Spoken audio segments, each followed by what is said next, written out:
ዋው!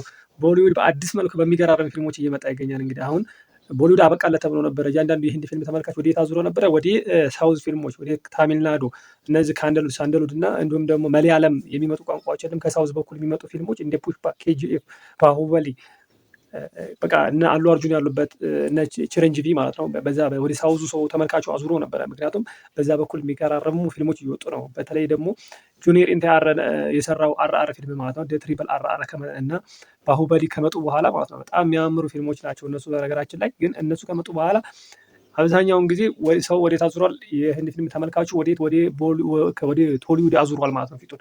ያ ማለት ወደ ሳውዝ ፊልሞች ማለት ነው። እና በዚህ ሰዓት ደግሞ የቦሊውድ ተመልካቾች በጣም አናሳ የሆኑበት እና የቦሊውድ ደጋፊዎች እንዲሁም ደግሞ አክተሮች የቦሊውድ ተዋናዮች ያን ያክል ደግሞ የሚያምር ፊልምም እያወጡ ስላልሆነ በተመልካቻቸውና በደጋፊዎቻቸው ዘንድ ያን ያክል ተቀባይነት እያገኙ አልነበረም ያለው ማለት ነው።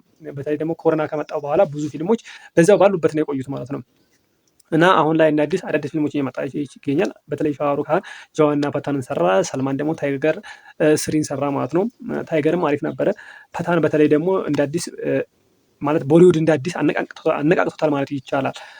በነገራችን ላይ ቦሊውድ የሚታሰበው በካህኖች ላይ ብቻ የተመሰረተ የ30 ዓመት የኢምፓየር ነው የሚሉት ብዙዎቹ ማለት ነው። ምክንያቱም 30 ዓመት ሙሉ ማለት ይቻላል ከቶሊውድ ለጥቆ ማለት ነው ቦሊውድ በጣም ትልልቅ ፊልሞችን በመስራትና ከፍተኛ ገቢዎችን በማስመዝገብ ከዓለም ሁለተኛ የፊልም ኢንዱስትሪ ነው ማለት ነው በዓለም ላይ ማለት ነው።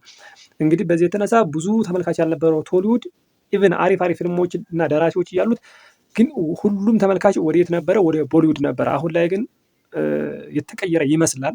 ግን ያንን ደግሞ ክብራቸውን ለማስጠበቅ ሲሉ አዳዲስ ፊልሞች ይዘው እየመጡ ይገኛሉ። ዳርኤክ ፕሬም ከታ የተሰኘው የሰኒ ዲኦል ፊልም ማለት ነው። ይህም አንድ የፕሬም ካሃኒ ነው። የፍቅር ታሪክ እና አክሽን የተሞላበት ምርጥ ፊልም ነው። አምሪሽ ፑሪ ነው በህይወት የለም። አሁን እሱ ነው ቪለን ሆኖ የሰራው ነበር እዛ ላይ። አሁን ደግሞ ገዳርቶን ፕሬም ከታን ሰርቷል ማለት ነው። በነገራችን ላይ ሰኒ ዲኦል በዚህኛውም ፊልሙ በጣም አሪፍ ገቢ ለማስገባት ችሏል። ለራሱም ደግሞ እንደገና ክብሩን አስጠብቋል ማለት ነው። ሰኒ ዲኦል እጅግ በጣም እኔ ከምወደው የአክሽን አክተር ቢኖር ሰኒ ዲኦል ነው ከቦሊውዶች ማለት ነው። እና አሁን ደግሞ ጀትቱን አውጥቷል። ጀትም በጣም አሪፍ ነው። እኔ በጣም ተመችቶኛ ያየሁት ፊልም ቢኖር ከአሁን ፊልሞች ማለት ነው ጀት እና ገዳር ፕሬም ከታ እንዲሁም ደግሞ የአሉ አርጁን ፑሽፓቱን እነዚህ ሁለቱ ፊልሞች በጣም ደስ ብሎኝ ያየኋቸው ፊልሞች ናቸው። ሶስቱ ፊልሞች ማለት ነው። ሲከንደርም የሰላማን ደህና ነው፣ ግን አሁን ወቅቱን የጠበቀ ፊልም አይደለም። ታሪኩ ደህና ነው፣ አሪፍ ነው፣ ምንም አይልም።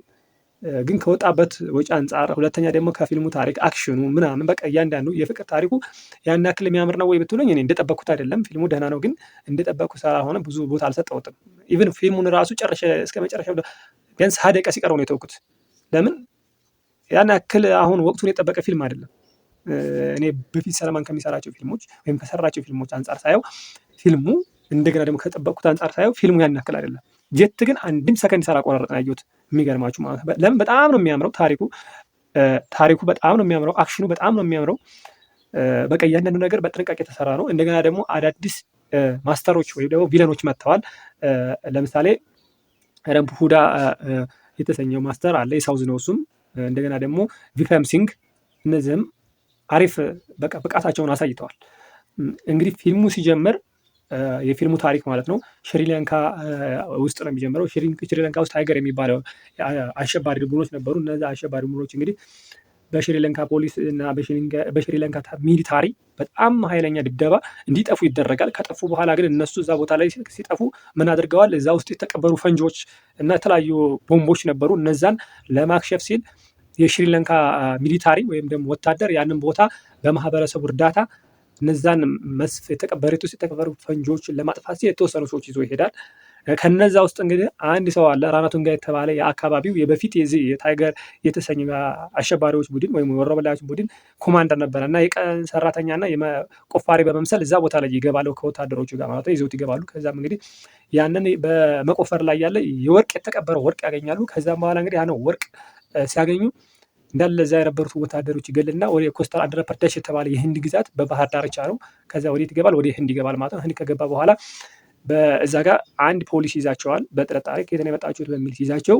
ከዛም እንግዲህ ያው እነሱ ለፖሊሱ ምን ይሰጡታል? ጉቦ ይሰጣል። ከዛ ከወርቅ 5 ወርቅ ይሰጡታል። ትልልቅ ወርቆች ናቸው እንግዲህ በጣም ትልቅ ናቸው። አንድ ሳጥን ወርቅ ነው የያዙት። ከዛም በኋላ 5 ወርቅ ሲሰጡት በቃ የህንድ ዜጋ ናቸው የሚል እውቅና እና ፓስፖርት እና መታወቂያ ይሰጣቸዋል። ከዛ በኋላ ሞትፖል የተባለ ባህር ዳርቻ ውስጥ እዛ መኖር ይጀምራሉ ማለት ነው። የወንጀል ኢምፓየራቸው የሚጀምረው እንግዲህ እዛ ነው። የወንጀል ኢምፓየሩ ሲጀምር ያ ፖሊስ ሰዎችን በመግደል ይህን ራናቱንጋን ሊያስረው ሲሄድ ፖሊሱን ይገለዋል። ከዛም በኋላ ያንን ሞቱል የተባለን ገጠር እዛ አካባቢ ላይ የወንጀል ኢምፓየሩ ሲያስፋፋ እንግዲህ አንድ የህንድ ሚኒስተር ወደ ኒውዘርላንድ ይሄዳል። ኒውዘርላንድ ከሄደ በኋላ የኒውዘርላንድ መንግስት እዛ ሞቱል የሚባል ገጠር ውስጥ ምን እንዳለ ያውቃል።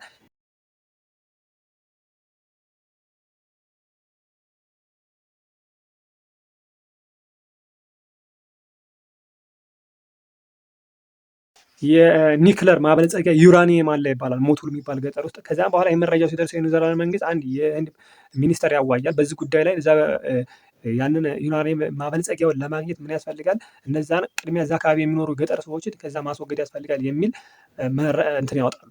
መረጃ ሀሳብ ልውውጥ ያደርጋሉ። ከዛም በኋላ እነዚህ ገጠር ውስጥ የሚኖሩ ማህበረሰቦች ከዚህ ቀደም ለልማትም በተለያዩ መሰረተ ልማቶች ስንል ለመንገድም ለተለያዩ ነገሮች ስንል ስናፈላቀል ኖረናልና ከዚህ በኋላ ቦታውን ስለማይለቁልን በቦታውን እነሱን አስለቀን ያን የዩራኒየም ማበልጸጊያ ልናገኝ የሚችለው አንድ ሰው አለ። እሱም ደግሞ ማን ነው? ራናቱንጋ የተባለ ወሮ በላ አለ። በሱ በኩል እነዛን ሰዎች ማፈናቀል እንችላለን ይሉና እነዛ አካባቢ የሚኖሩትን ማህበረሰቦች ራናቱንጋ 250 ቢሊዮን የህንድ ሩፒ ከኒውዚላንድ መንግስት ይቀበልና ከዛም በኋላ ሰዎችን ማፈናቀል ይጀምራል። ይህ ማፈናቀል በጣም የጸጸታቸው ወጣቶች እንግዲህ ጣታቸውን ላለመፈረም መሬታቸውን ላለመፈረም አውራ ጣታቸውን ሲቆርጡ ከዛ በኋላ አንዲት ህፃን ለህንድ ፕሬዚዳንት መልእክት ትልካለች።